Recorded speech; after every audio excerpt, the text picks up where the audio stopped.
Hi everyone, this is Ganasagaran, Assistant Professor, Department of Electronics and Communication Engineering, K.S.Rangasamy College of Technology. In this video, we are going to see about wireless communication. So these are the outlines of this video. Introduction, wired and wireless medium, basics of wireless communication, understanding of radio frequency, advantages of wireless communication, challenges of wireless communication and application.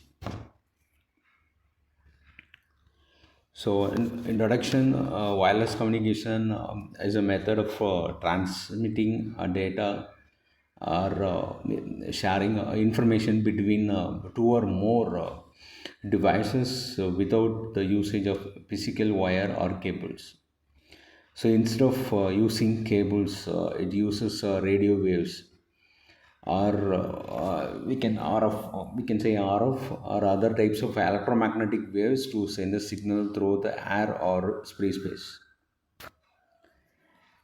Coming to wired versus wireless medium, network is a bounded medium where the data travels along a predefined path such as cables or wires, while reliable or wired network imposes several restrictions in the modern environment where a large number of devices need to connect simultaneously.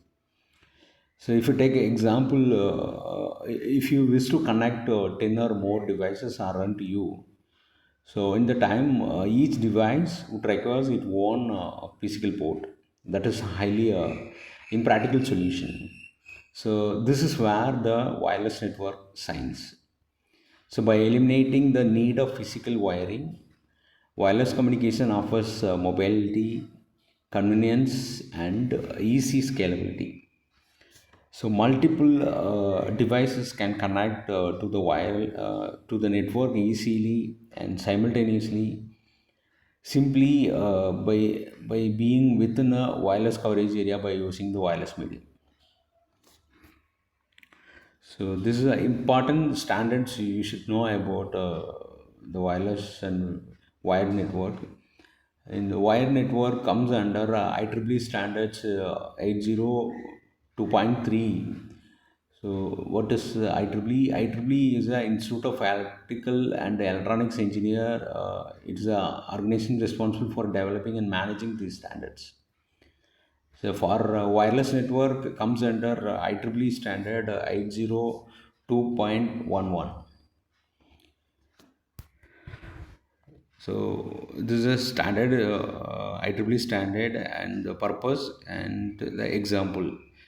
So you can see IEEE 802.3 is a wireless wired LAN, that is Ethernet, and the example is a computer connected using LAN cable, and 802.11, that is a wireless Wi-Fi in homes, college, industry, everywhere they use Wi-Fi, and 802.15, that is wireless PAN.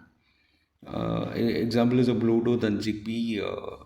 Zigbees are used in the TNEB.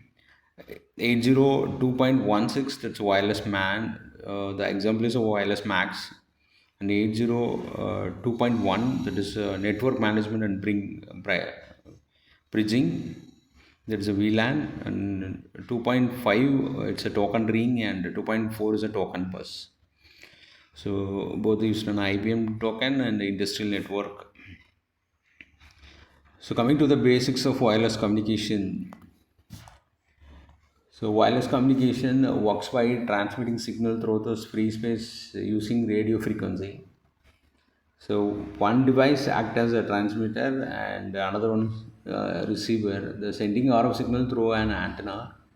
So another device serves as a receiver that's capturing the transmitting signal. So both device must use same frequency or channel for effective communication. So this is a figure for unidirectional communication. The transmitter transmits the signals to the receiver. So the number of devices increases, the channel of the interference rise significantly. So the next one is the bidirectional communication. You can see the transmitter and receiver. Here, So both communications will happen when many wireless devices communicate simultaneously. Their radio frequency may interfere with each other, degrading the performance. So next one is interference from the other devices. So here you can see the interference from the other devices when many of the wireless devices communicate simultaneously. So next one is a shared medium and half duplex operation. Here the wire devices share a common communication medium. Wireless devices shared airtime and bandwidth. So to avoid a signal collision and interference, the wireless device operate in half duplex mode. So here I cannot send and receive the data at the same time. Before transmitting devices that should follow IEEE 802.11 standard procedure to check if the channel is free or available. So while full duplex theoretically possible using separate frequencies for sending and receiving, typical practical wireless communication remains half duplex due to the use of same channel. So you can see the figure that is we have a frequency and cycle, and how we going to calculate the frequency. The frequency is equal to 6 cycles per second. Finally you got the 6 hertz in the half duplex operation. So coming to the understanding of radio waves, the wireless communication in the free space relies on the generation of electromagnetic waves. The transmitter sends an alternating current into an antenna. It generates moving electric magnetic field, and these field propagate as traveling waves with the electric and magnetic fields moving at the right angles to one another.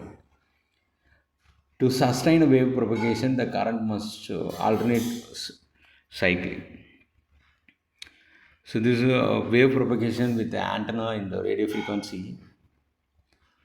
Uh, the frequency of the wave refers to the number of cycles the wave completes in 1 second. Calculated as a frequency is equal to number of cycles per second.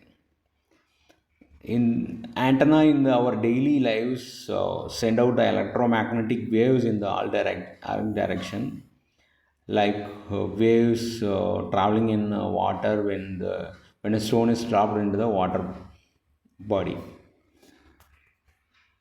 So these are the frequency unit names. You may know that hertz, kilohertz, megahertz, and gigahertz. So you should know these detail to calculate the units of the frequency. So coming to the advantage of wireless communication system, no need for physical cables in the wireless communication system, offering mobility and convenience. So by using wireless communication, we may face different physical cable problems. But coming to the wireless, it offers mobility, so convenience, and supports connection of multiple devices without the need of numerous ports, and we can easily to deploy in areas where wiring is impractical and expensive. That time we can definitely use the wireless communication. And the last one is the rapid scaling environment such as offices, cafes, and public spaces. And these are the challenges of wireless communication. It's a limited range of dependence on the wireless coverage area. So interference due to multiple devices transmitting simultaneously, because the channel is very limited channels, because this comes under the half duplex communication.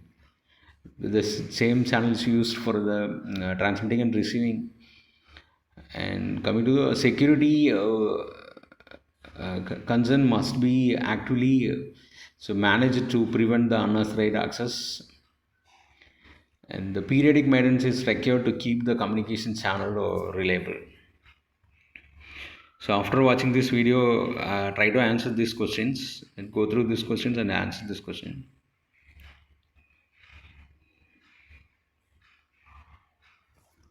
Thank you for watching video.